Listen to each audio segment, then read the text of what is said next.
To add a wallet to CoinMarketCap, start by opening your web browser and typing in the CoinMarketCap website.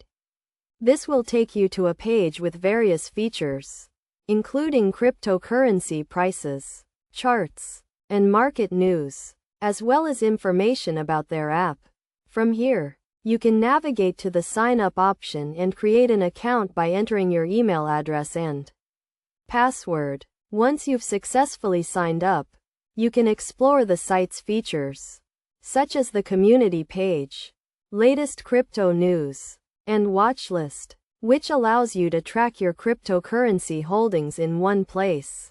You can also earn rewards and access various settings, including language, currency, and account security options. To connect your wallet, go to the portfolio page and click on the Connect Your Wallet option, which will prompt you to select from a list of supported networks. By following these steps, you can easily add a wallet to CoinMarketCap and start exploring its various features and tools.